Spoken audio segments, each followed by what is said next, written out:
Members of the far right are getting excited over the possibility of a civil war. Right now, Texas is defying a Supreme Court ruling to allow federal Border Patrol agents to basically do their jobs.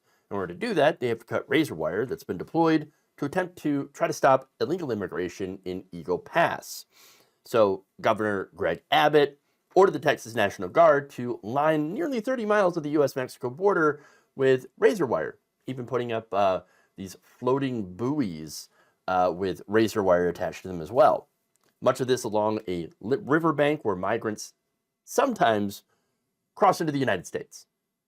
Now, the administration, of course, didn't like that. They sued Texas, and last month, a federal appeals court said that Texas can keep putting up the barriers. And only in limited circumstances can you actually go through and cut the wires as a federal agent. So, of course, the problem there is that the wires on the U.S. side, so you actually have to cross the border, and then you run into the wires. And so it's actually not on the Mexican side because it's obviously Mexico and they're a sovereign country. And so you run into some logistical issues with this entire thing, okay? And the reason, of course, that the administration says, well, you got to cut the wires. We can't have that there because it's blocking us from doing our job. For example, our job is to capture migrants that come over the border so we can figure out what then to do with them. If we have to cross all this wire, then we can't, to get to them, we can't really do our jobs. So that's the basis of the administration and their argument. So they sued Texas over that. And at first, this Fifth Circuit Court of Appeals said, no, you can keep doing what you're doing, Texas. You're doing fine, sweetie. Okay. Now, the Fifth Circuit, of course, is extremely ideologically conservative. And so what happened after that? The administration took it to the Supreme Court. The Supreme Court said, actually, yes, there is something called the Supremacy Clause in the Constitution, meaning that you have federal laws that will supersede state laws, and this is on, of course, immigration. Okay, so you can't actually prevent federal officers from doing their job because these federal laws must be enforced. All right, so that was decided in a 5-4 vote. So you had Justice Amy Coney Barrett coming over and agreeing with the liberal justices, as well as John Roberts. So that said, Abbott does not agree with this. Okay, doesn't agree with the court. So you know what, Texas, we're gonna do whatever you want. And screw you guys. We're gonna do whatever we want. We're gonna put up all this razor wire. We're gonna double down and have the Texas National Guard put up even more razor wire. In a post on X, formerly known as Twitter, he wrote, Texas's razor wire is an effective deterrent to the illegal crossings Biden encourages. I will continue to defend Texas' constitutional authority to secure the border and prevent the Biden admin from destroying our property. Which, by the way, the federal government has said, hey, look, any razor wire that we cut in order to do our jobs, we'll pay you back for it. Okay? So they actually even made that offer. And Texas is like, no, we demand to be able to put up this razor wire. Okay.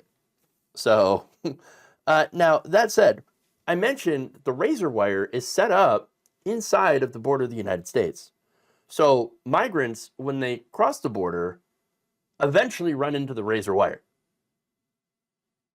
When you're a migrant and you're inside the United States border, you can, of course, request asylum, right? In order to do that, you have to be put into the custody of Customs and Border Patrol, which means Border Patrol has to do their job in getting the migrants or turning them away. If you have to cross the razor wire, you can't do that, okay? So now here's the thing. The question before the court, the Supreme Court in this case, wasn't whether or not Texas could build barriers, right? Against the wishes of the federal government. That's not what that was about. It's actually whether Texas, or any state for that matter, can obtain a court order, which they did, forbidding federal agents from performing their official duties. They were ordered, cut the wire. cut the wire so that you can do your job. So, and Texas went and got a court order saying, you're not going to. Now, the razor wire, again, prevented border agents from, for example, retrieving 2 people floating in the Rio Grande. Okay? Discovery of those bodies actually came 2 weeks after USA Today had documented how migrants, including young children, have actually been ensnared and slashed by this razor wire. Again, this is meant to tear up clothing and flesh, right? That's why it's considered to be such a deterrent, because it's horrible what happens to you if you fall into the razor wire. In fact, an internal email from a Texas state trooper called what they're doing at the border inhumane. Let me give you an example from that. In one instance, a 4-year-old girl attempting to cross through the razor wire was pressed back by Texas National Guard soldiers in accordance with the orders from Greg Abbott. That child later fainted from the heat. Temperatures at that time were triple digits.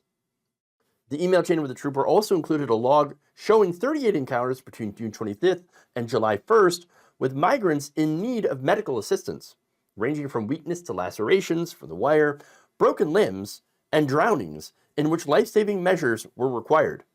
A dozen of them were under a year old. Children, families. Other accounts included a 19-year-old woman found cut by the razor wire and ended up having a miscarriage.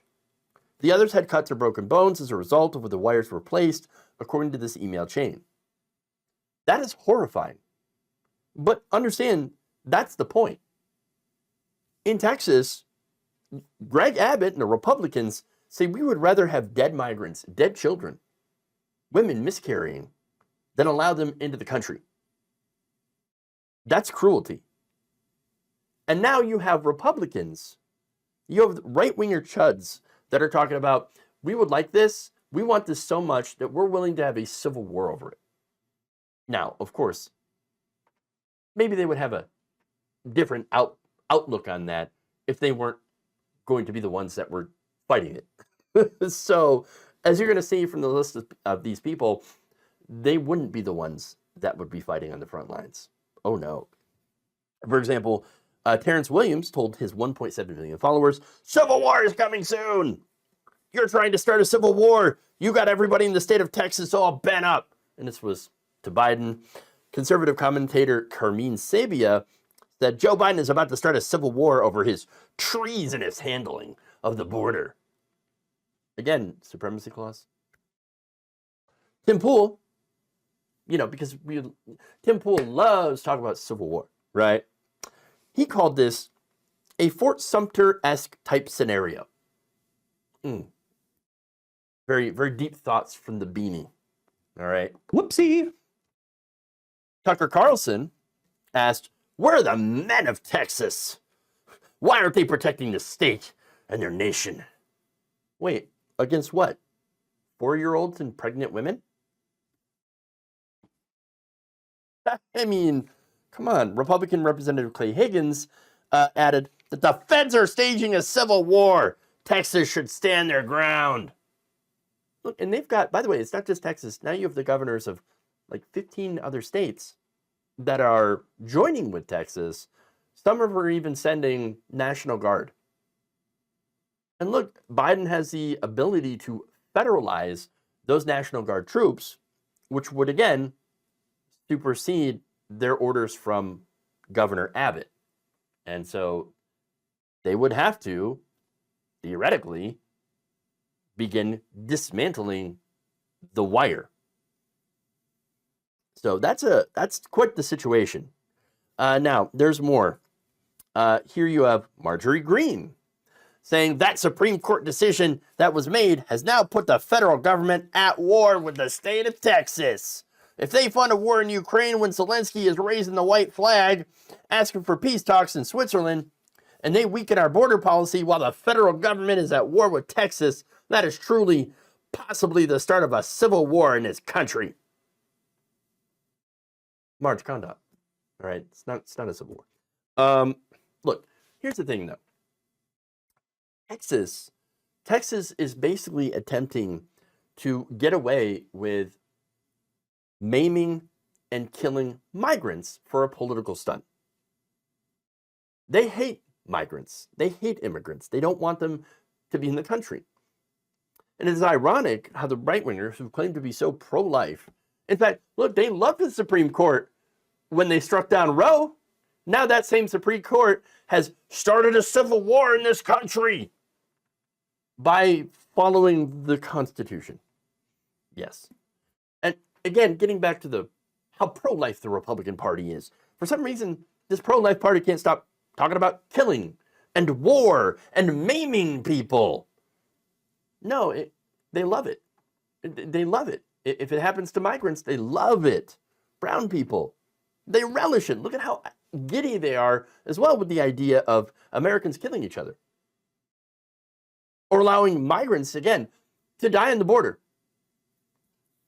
I wonder how many of them would just love it if there were cameras mounted near this razor wire so they could sit there and watch a child get ripped apart by it.